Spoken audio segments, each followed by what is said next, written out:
was con- Okay. And now please stand for the reading of the gospel. Today's reading comes from the book of Luke, chapter 16, verses 19 to 31. The rich man and Lazarus. There was a rich man who was dressed in purple and fine linen, and who feasted sumptuously every day.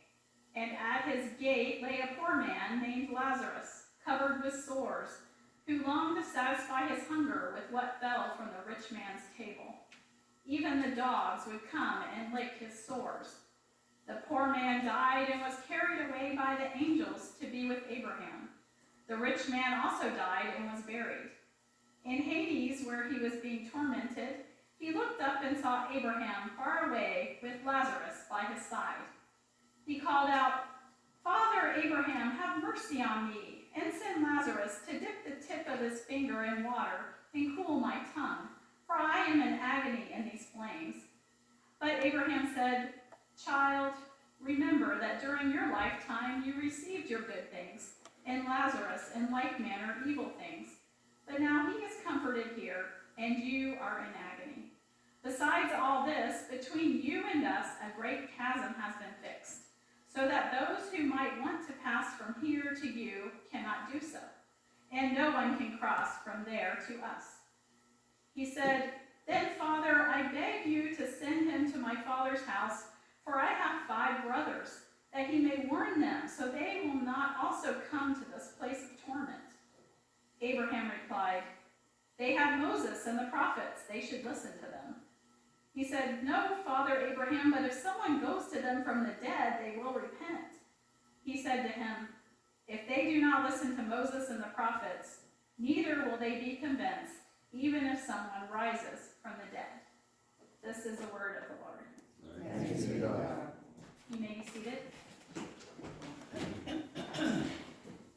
I read recently that the coronation of King Charles III is going to be scaled back considerably to represent a smaller, more modern monarchy. And yet it is not expected to take place until next year sometime to give time for planning the event. Considering that royal weddings recently have cost the royal family $34 million each, and the average U.S. wedding costs around $28,000, the difference is made startlingly clear. $33,972,000.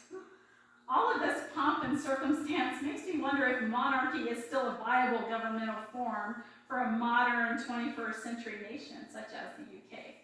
It also leads me to wonder, what do those royals think about us? And which leads me to today's gospel story about the rich man and Lazarus. So when I read this story, the first thing that strikes me is that the rich man asked Abraham to send Lazarus down to serve him, to relieve his misery. And so this detail makes me think, this guy is still totally obsessed with himself. He doesn't fully comprehend his situation or that of Lazarus, because he's used to the old order of things. He can't get over the fact that Lazarus has been lifted up to a better situation, and he has won the race. That is incomprehensible to him. Is this because he thinks he's a better person than Lazarus? I think the story is intentionally vague on these details because you're meant to identify with one character or another and search yourself for the motivations. It's easier for us to identify with Lazarus because we aren't rich. We're not like those royals. We're just normal people. Indeed, we are kind of in the middle between the destitute and the wealthy, a true middle class. But since a rich man is the protagonist in the story, we should try to put ourselves in his place and see how we can identify with him. If one day I wake up in eternal torment, I think the first thing I would wonder is, why am I here? What happened? What did I do wrong? I find it interesting that none of these are the questions that this guy voices. Could it be he already knows why he is there?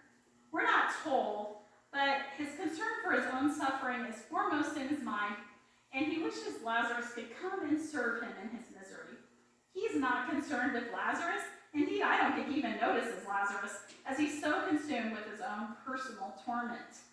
And we can get like this sometimes, in our own heads, concerned with our own affairs and not noticing others.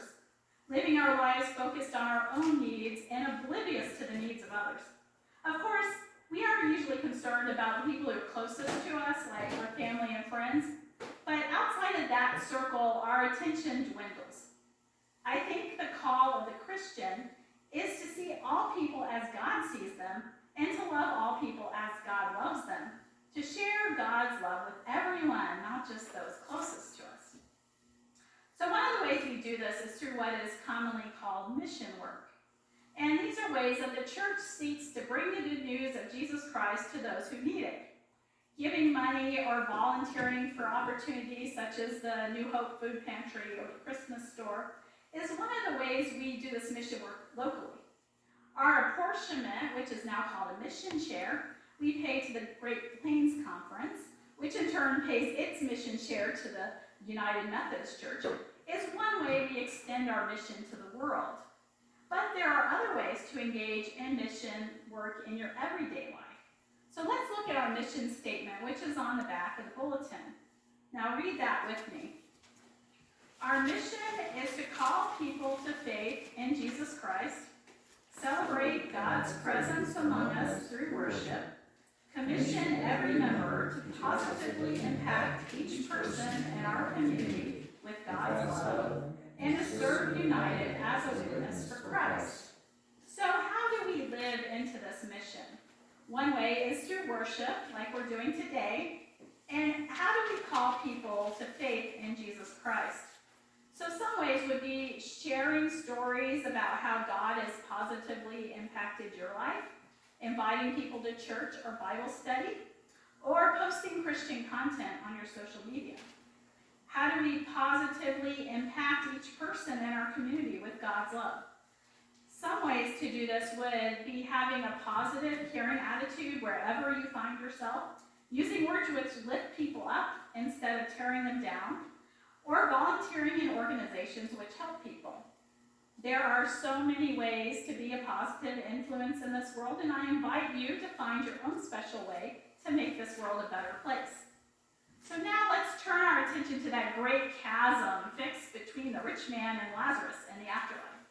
In fact, a great chasm existed between them in their temporal life as well.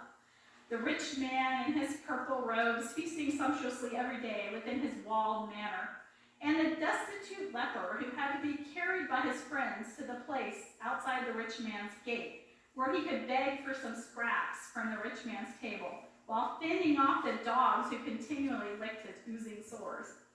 One would be hard-pressed to find two people more disparate. It is intriguing that Abraham says, "No one can cross from there to us." In eternity, the chasm is fixed, but in life, bridges can be built, and that's what I want to talk about today.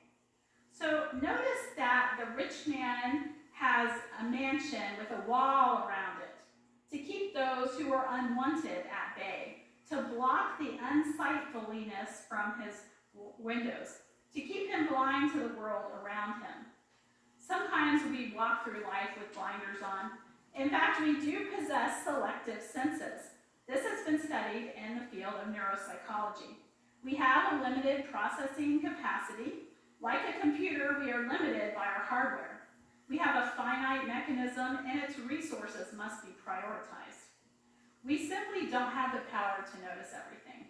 Our perception is limited by our goals. There's a famous experiment in which participants are asked to watch a video which two teams, one in black shirts and one in white shirts, are passing a ball. So the participants are told to count the number of times the white shirts pass the ball. Midway through the video, a gorilla walks out into the game, stands in the middle, pounds his chest, and then exits. But when study participants are asked, "Did you see the gorilla?" more than half of them say, "What gorilla?" More than that, when they are told about the gorilla, they were certain they could not have missed it. A man in a gorilla suit walks into the middle of the screen, stands still, and beats his chest, yet more than half of the people who watched the video never even saw the gorilla. Incredible, you think, I would not have missed that gorilla. But there's a greater than 50% chance that you would. They were focused on the passing of the ball, and so their vision was selective and blocked out anything extraneous to that goal. So the challenge challenge is to remove our blinders, which are our ambitions, our biases, and our motivations. Tear down the wall of prejudice that prevents us from seeing people as they really are. That's not as easy as it sounds. I believe the place to start is in our hearts and minds, recognizing that there are people we consider lower than us or offensive would be a start. So here's an exercise as you're out and about. Notice if you turn to avoid certain types of people, and also if you think negative thoughts as you encounter them. It's helpful to identify our biases and work towards overcoming them. It's not easy to do, and it will take a lot of effort to correct our vision.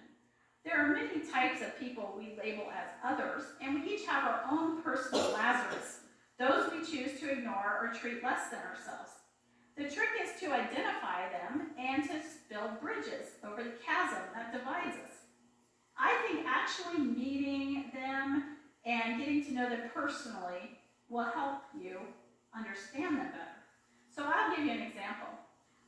Several years ago, Steve's mom worked at a hotel as a room cleaner in Seneca. So we would visit her and she would talk about how some days there wouldn't be a lot of work because they only fully cleaned rooms when people checked out. And, not every day are a lot of people checking out. So before she worked at that job, I never even noticed the people who cleaned the rooms. I noticed their big carts in the hallway, but I never really saw them, if you know what I mean. So afterwards, I started noticing them, and many of them were immigrants, and they couldn't even speak English. So I started leaving tips when we stayed at a hotel. So this group of people suddenly became real to me, and I noticed them, and I cared about them. So as you identify your others, begin to pray for them. Let your heart feel compassion for those you do not know. Ask God to bless them and seek to understand them. And when you encounter them in the street, do not let your eyes be averted, but take in their situation in its entirety and see if you don't feel motivated to help in some way. In the first letter to Timothy, Paul instructs us to be content with our worldly position, whatever that might be. We should be happy to have food and clothing and desire nothing above our basic necessities. He warns against desiring riches, famously saying, "The love of money is a root of all kinds of evil." We are to pursue righteousness instead of riches, to be rich in good works, laying up a treasure store in heaven so that we may take hold of the life that is really life. As a commentary on the rich man and Lazarus, it seems that Paul agrees with Jesus that it really is more blessed to be poor. And it was commonly understood that the poor would end up in heaven, while the rich will struggle to fulfill their kingdom demands because they only think and care about money. And so I will ask you, what does your heart desire? Riches or righteousness? When we let our hearts be led astray by the siren song of this world's riches, we lose our capacity for true love. When we focus on ourselves and brood in our selfishness, we cannot realize our full potential for love. When we see people as tools or obstacles instead of human beings, just as worthy as ourselves, we are widening the chasm. We need to embrace humility, to lower our estimations of ourselves, and raise up our evaluation of others. As Paul states in Philippians, do nothing from selfish ambition or empty conceit, but in humility regard others as better than yourselves. I have spoken before as humility as the most prized of all virtues. It's one of those character traits that we must constantly be developing if we're to live as Christ lived, if we're to desire righteousness above all else. We need to tune our hearts to the divine incarnation of love, to extend our loving gaze to all of God's creation. We need to let the love of God fill our hearts until it overflows into the world, until we can look at others with the compassion of Jesus, with pure, unbounded love. We will not know the fullness of joy that God intends for us. Great God of compassion, help us to see all people as those worthy of love. Teach us to recognize the divine spark you have placed within each one.